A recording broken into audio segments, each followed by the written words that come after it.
Hello friends, welcome to my channel Sparkle Education. दोस्तों, ये series हमने आरआरबी एनटीपीसी के एग्ज़ाम में जो प्रश्न पूछे गए थे 2016-17 में, उन क्वेश्चन की सीरीज़ हमने स्टार्ट की है।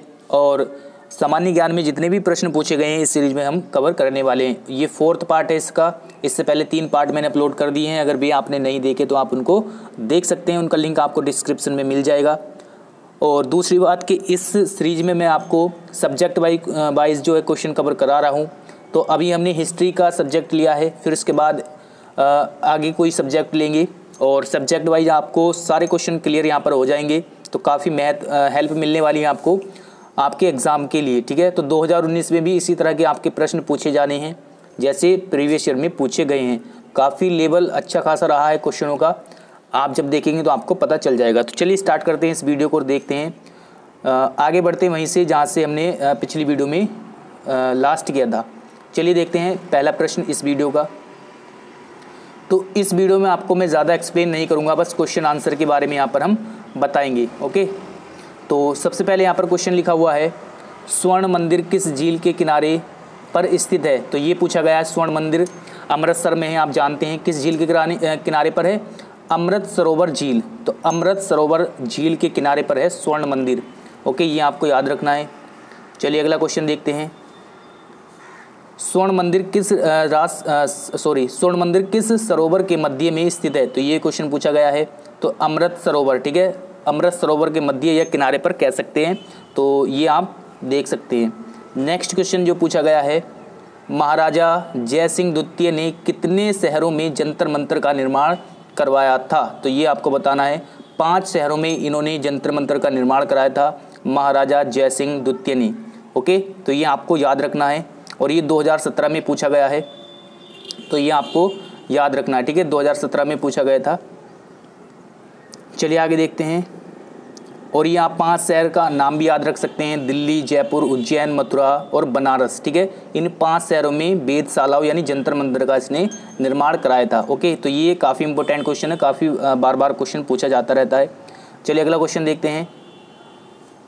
पानीपत के तीसरे युद्ध में अहमद शाह अब्दाली से किससे युद्ध किया था। मतलब अहमद शाह अब्दाली से किसने युद्ध किया था, ये क्वेश्चन पूछा गया है। तो मराठाओं ने, ठीक है। पानीपत का जो तीसरा युद्ध हुआ था अहमद शाह अब्दाली और मराठाओं के बीच हुआ था। अगला क्वेश्चन देखते हैं। और पानीपत का जो तीसरा युद्ध हुआ था वो आप जानती हैं 1761 में हुआ था। चलिए आगे देखते हैं। निम्नलिखित में से किस संधि के परिणाम स्वरूप तृतीय एंग्लो मैसूर युद्ध समाप्त हो गया था। तो जो तीसरा एंग्लो मैसूर युद्ध हुआ था वो किस संधि के दौरान समाप्त हुआ था, किस संधि के परिणाम स्वरूप वो समाप्त हुआ था। तो ये थी श्रीरंगपट्टम की संधि। आंसर रहेगा ऑप्शन नंबर ए। आगे देखते हैं। चिलियावाला, नेक्स्ट है चिलियावाला युद्ध कब लड़ा गया था। तो ये काफ़ी टफ क्वेश्चन है। चिलियावाला जो युद्ध हुआ था वो 1849 में लड़ा गया था। चिलियावाला युद्ध कब हुआ था? 1849 में। तो ये आपको याद रखना है। आगे देखते हैं। ब्रिटिश, नेक्स्ट क्वेश्चन है यहाँ पर, ब्रिटिश द्वारा प्लासी युद्ध किसके नेतृत्व में लड़ा गया था। तो ये आप जानते हैं रॉबर्ट क्लाइव के नेतृत्व में लड़ा गया था प्लासी का युद्ध, ठीक है। और ये कब लड़ा गया था? 1757 में। प्लासी की लड़ाई कब हुई थी? 1757 में, ठीक है। और इससे पहले युद्ध हुआ था एक 1764 में बक्सर का युद्ध, और उसके बाद हुआ था प्लासी का युद्ध। तो ये दोनों आपको याद रखने हैं, काफ़ी इंपॉर्टेंट है। अगला क्वेश्चन देखते हैं। चलिए, आधुनिक भारतीय नवजागृति का जनक किसे माना जाता है। तो ये माना जाता है राजा राम मोहन राय को। यानी नवजागरण या नव भारत का जनक किसको माना जाता है? राजा राम मोहन रॉय को। तो ये आपको याद रखना है, काफ़ी बार क्वेश्चन पूछा गया है। चलिए अगला क्वेश्चन देखते हैं। भारत में पश्चिमी शिक्षा एवं अंग्रेजी भाषा शुरू करने की वकालत किसने की थी। तो पश्चिमी शिक्षा एवं अंग्रेजी भाषा की जो शुरू करने की जो वकालत थी वो किसने की थी? राजा राम मोहन रॉय ने। ऑप्शन नंबर 20 का आंसर सही रहेगा। चलिए अगला क्वेश्चन देखते हैं। नेक्स्ट क्वेश्चन है यहाँ पर, ब्रह्म समाज के संस्थापक कौन थे। तो ब्रह्म समाज के संस्थापक थे राजा राम मोहन रॉय, और 1828 में ब्रह्म समाज की स्थापना करी थी किसने? राजा राम मोहन रॉय ने, ठीक है। तो ये आपको याद रखना है। और ये देखिए, हिंदू धर्म का पहला सुधार आंदोलन था ब्रह्म समाज। तो ये क्वेश्चन भी बन सकता है, तो ये सारी चीज़ें आपको याद रखनी है। चलिए अगला क्वेश्चन देखते हैं। रामकृष्ण मिशन का गठन किसने किया था? तो रामकृष्ण मिशन का जो गठन किया था वो स्वामी विवेकानंद ने किया था। तो स्वामी विवेकानंद ने किया था, और स्वामी विवेकानंद ने 1897 में के पंजीकरण अधिनियम के अंतर्गत इसे औपचारिक रूप से पंजीकृत कराया। तो ये आप ध्यान रख सकते हो। चलिए आगे देखते हैं। बेलूर मठ, ये काफ़ी बार क्वेश्चन पूछा जा चुका है। बेलूर मठ कहाँ पर स्थित है? तो ये पश्चिम बंगाल में, कहाँ पर है? पश्चिम बंगाल में स्थित है बेलूर मठ। ओके, अगला क्वेश्चन है 1893 में विश्व की धर्म संघीय संसद में भारत का जो प्रतिनिधित्व है वो किसने किया था? 1893 में किया था स्वामी विवेकानंद ने। तो ये भी काफ़ी इम्पोर्टेंट है। चलिए आगे देखते हैं। आगे हैं, निम्नलिखित में से किसने हिंदू धर्म के कई अनुष्ठानों के खिलाफ प्रचार किया था, जैसे कि मूर्ति पूजा, जन्म से जाति, पशु बलि और वेदों को पढ़ने के लिए महिलाओं पर प्रतिबंध? तो ये इसका आंसर रहेगा स्वामी दयानंद सरस्वती ने। तो आंसर रहेगा option number B. Next question है 1884 में डेक्कन एजुकेशन सोसाइटी की स्थापना पुणे में किसके द्वारा की गई थी? तो ये की गई थी विष्णु शास्त्री, चिपलूणकर और बाल गंगाधर तिलक के द्वारा। तो ये भी काफ़ी टफ क्वेश्चन है, तो ये देख सकते हैं आप। नेक्स्ट है यहाँ पर, इनमें से एक सामाजिक सिद्धांत क्या है जो यह समझाने का प्रयास करता है कि क्यों समाज विभिन्न सामाजिक संस्थाओं के बीच संबंधों पर ध्यान केंद्रित कर कार्य करता है कि समाज का निर्माण हो? तो इसका जो आंसर रहेगा वो यहाँ पर देख लेते हैं। इसका आंसर रहेगा ऑप्शन नंबर ए। ठीक है, काफ़ी इजी टफ क्वेश्चन है यहाँ पर। संरचनात्मक व्यवहारिकता, आंसर रहेगा ऑप्शन नंबर ए। नेक्स्ट यहाँ पर क्वेश्चन देखते हैं। अगला क्वेश्चन है यहाँ पर, आत्मसम्मान का अभियान एक ऐसा अभियान है जिसका लक्ष्य ऐसा समाज निर्मित करना है जहाँ पिछड़ी जातियों को भी समान मानव अधिकार प्राप्त हो। इसकी शुरुआत किसने की थी? तो इसकी शुरुआत की थी ईवी रामसामी ने। तो इसका आंसर रहेगा ऑप्शन नंबर बी, यानी ईवी रामसामी।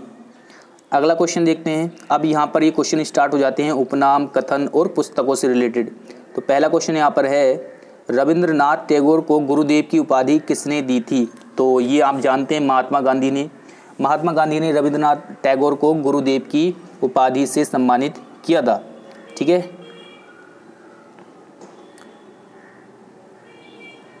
आगे देखते हैं। किस व्यक्ति को सामान्यतः गुरुदेव नाम से जाना जाता है? तो रविंद्रनाथ टैगोर को जाना जाता है गुरुदेव नाम से, और महात्मा गांधी ने इनको ये उपाधि दी थी। ठीक है, चलिए आगे देखते हैं। अगला क्वेश्चन है, वह औरत कौन है जिसने स्वतंत्रता के लिए लड़ने के लिए भारतीय महिलाओं की जागृति में एक महत्वपूर्ण भूमिका निभाई और उन्हें भारत की कोकिला के नाम से जाना जाता है? तो भारत की कोकिला सरोजिनी नायडू को जाना जाता है, कहा जाता है। तो ये भी आपको याद रखना है।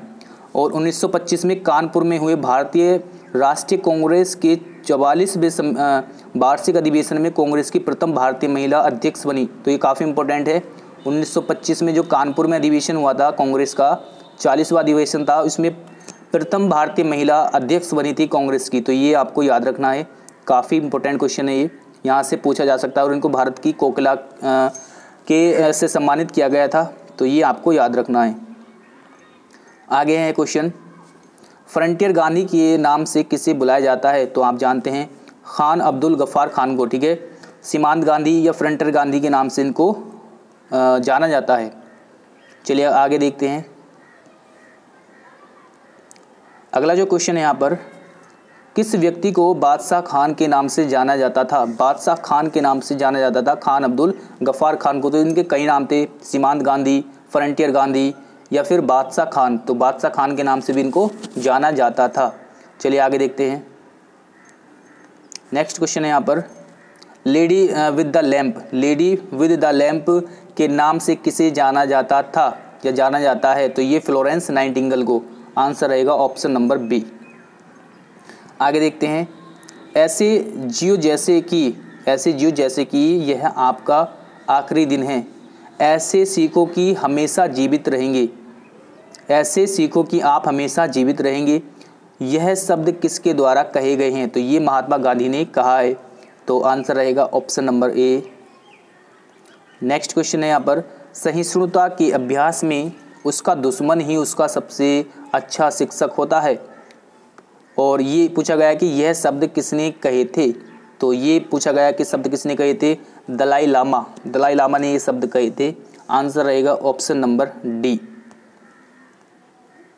आगे देखते हैं क्वेश्चन। नेक्स्ट क्वेश्चन है यहाँ पर, नेक्स्ट है यहाँ पर, भारत की राष्ट्रीय प्रतिज्ञा के रचयिता थे, मतलब कौन थे? तो राष्ट्रीय प्रतिज्ञा के जो रचयिता थे वे थे पिडिमारी वेंकट सुब्बा राव। आंसर रहेगा ऑप्शन नंबर सी। अगला क्वेश्चन है, निम्नलिखित में से अनुसरण किए जाने वाले धर्म एवं पवित्र पुस्तिका की कौन सी जोड़ी असंगत है? तो जो असंगत है वो है जैन धर्म और उपनिषद। ठीक है, यहाँ पर ये संगत नहीं है, क्योंकि देखिए आप देख सकते हैं इस्लाम धर्म का संबंध कुरान से है, सिख धर्म का संबंध है गुरु ग्रंथ साहिब से, ईसाई धर्म बाइबल, लेकिन जो जैन धर्म है वो उपनिषद से संबंधित नहीं है। तो ये आपको ध्यान रखना है। उपनिषद जो है वो किससे रिलेटेड है? वैदिक धर्म से। तो ये आपको ध्यान रखेंगे। ठीक है, चलिए आगे देखते हैं। नेक्स्ट है यहाँ पर, मनुस्मृति का अंग्रेजी में अनुवाद किसने किया था? तो ये किया था जॉर्ज बुलर ने। काफ़ी इंपॉर्टेंट है, जॉर्ज बुलर ने मनुस्मृति का अनुवाद किया था इंग्लिश में, अंग्रेजी में। ठीक है, चलिए अगला क्वेश्चन देखते हैं। नेक्स्ट है यहाँ पर, हिंद स्वराज के लेखक कौन थे? हिंद स्वराज के लेखक थे महात्मा गांधी। आंसर रहेगा option number D. Next question देखते हैं। अगला क्वेश्चन लिखा हुआ है यहाँ पर, भारतीय स्वतंत्रता संग्राम में सहायता हेतु निम्नलिखित में से कौन से संगठन की स्थापना भारत से बाहर की गई थी? तो भारत से बाहर जो स्थापना की गई थी वो हिंदुस्तान समाजवादी गणतंत्र संस्था की स्थापना भारत के बाहर की गई थी। आंसर रहेगा ऑप्शन नंबर सी। चलिए आगे देखते हैं। निम्नलिखित में से एक व्यक्ति ब्रिटिशों द्वारा फांसी पर चढ़ाया गया स्वतंत्रता संग्राम क्रांतिकारी नहीं है, मतलब इनमें से चार में से बताना है। तो चंद्रशेखर आज़ाद, जिनको ब्रिटिश द्वारा फांसी पर नहीं चढ़ाया गया था, तो ये उनके हाथ नहीं आए थे। बाकी भगत सिंह, सुखदेव और राजगुरु को फांसी लगाई गई थी। तो ये आपको पता होगा। आगे देखते हैं। तो 1930, देखिए इनको जो फांसी लगाई गई थी वो 1930 में लगाई गई थी, भगत सिंह, राजगुरु और सुखदेव को। तो ये आपको याद रखना है, मतलब फांसी की सज़ा सुनाई गई थी 1930 को, और 23 मार्च 1931 को भारत के इन अमर सपूतों को फांसी दे दी गई। तो ये डेट आपको याद रखनी है, 23 मार्च 1931 को। ठीक है, 23 मार्च 1931 को इनको फांसी दी गई थी। ठीक है, चलिए आगे देखते हैं। हिंदुस्तान सोशलिस्ट रिपब्लिकन एसोसिएशन की स्थापना किसके द्वारा की गई थी? तो ये भगत सिंह के द्वारा की गई थी। चलिए आगे देखते हैं। अगला जो क्वेश्चन है यहाँ पर कि भगत सिंह और उसके साथियों ने किसका बदला लेने के लिए ब्रिटिश अधिकारी जॉन सैंडर्स की हत्या की थी? तो जॉन सैंडर्स की हत्या किसने की थी? तो ऑप्शन नंबर यानी जो लाला लाजपत राय की मौत का बदला लेने के लिए उनके साथियों ने, यानी भगत सिंह और उसके साथियों ने जॉन सैंडर्स की हत्या की थी। ठीक है, नेक्स्ट क्वेश्चन है यहाँ पर, निम्नलिखित में से किसने स्वतंत्रता आंदोलन के एक अंश के रूप में चिटगांव शस्त्रागार छापा में भाग लिया था? तो ये था प्रतिलता वाडेदार। ऑप्शन नंबर डी इसका आंसर रहेगा, प्रतिलता वाडेदार। चलिए अगला क्वेश्चन देखते हैं यहाँ पर। नेक्स्ट है यहाँ पर, निम्न में से कौन से स्वतंत्रता सेनानी ने जेल की दीवारों पर महाकाव्य कमला लिखा था? तो कमला लिखा था बी.डी. सावरकर ने। आंसर रहेगा ऑप्शन नंबर बी। ठीक है, बी.डी. सावरकर। नेक्स्ट क्वेश्चन है यहाँ पर, बिपिन चंद्र पाल सहित 3 लोकप्रिय स्वतंत्रता सेनानी लाल बाल पाल के रूप में जाने जाते थे, उनमें से अन्य 2 कौन थे? तो आप जानते हैं, बाल से बाल गंगाधर तिलक और लाल से लाला लाजपत राय। ठीक है, ऑप्शन नंबर 20 का आंसर रहेगा। नेक्स्ट है, अब यहाँ से देखिए क्वेश्चन स्टार्ट हो जाते हैं भारत में 1857 के विद्रोह से। ठीक है, पहला प्रश्न यहाँ पर, ब्रिटिश से लड़ते हुए रानी लक्ष्मीबाई का देहांत कहाँ पर हुआ था? तो ग्वालियर में उनका देहांत हो गया था ब्रिटिश से लड़ते हुए। ठीक है, तो ये आपको याद रखना है। आगे है, निम्नलिखित में से किसका नाम भारत के पहले स्वतंत्रता संग्राम से संबंधित नहीं है? तो ये है अशफाकुल्ला खां। ठीक है, भारत के पहले स्वतंत्रता संग्राम से संबंधित नहीं है, मतलब 1857 की क्रांति से रिलेटेड नहीं थे अशफाकुल्ला खां, बाकी ये तीनों थे। ठीक है, आपको पता होगा। आगे है, नेक्स्ट क्वेश्चन यहाँ पर है, निम्नलिखित में से कौन सा विद्रोह ब्रिटिश शासकों द्वारा लगाए गए प्रतिबंधों के विरुद्ध नहीं किया गया था? तो कौन सा विद्रोह था? ऑप्शन नंबर डी, नक्सलवाड़ी विद्रोह जो था वो ब्रिटिश द्वारा लगाए गए प्रतिबंधों के विरुद्ध नहीं था। अगला क्वेश्चन है,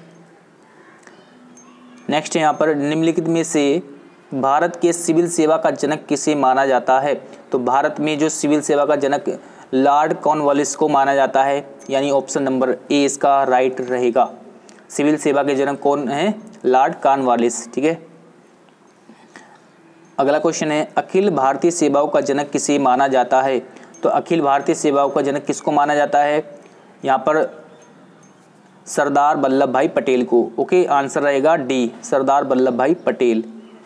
नेक्स्ट है यहाँ पर, पहला एंग्लो बर्मी युद्ध कब हुआ था? तो पहला एंग्लो बर्मी युद्ध हुआ था 1824 से 1826 के बीच। ठीक है, तो ये भी आपको याद रखना है। नेक्स्ट क्वेश्चन है, बंगाल सती अधिनियम 1829 किस गवर्नर जनरल द्वारा लागू किया गया था? तो सती प्रथा का जो विलियम बेंटिंग के द्वारा ये लागू किया गया था, यानी इन्होंने सती प्रथा का अंत किया था। चलिए आगे देखते हैं।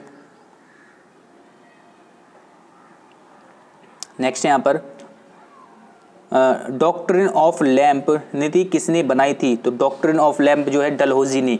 ठीक है, तो ये आपको याद रखना है। डॉक्ट्रिन ऑफ लैंप्स की जो नीति, लैंप की नीति किसने बनाई थी? लॉर्ड डलहौजी ने।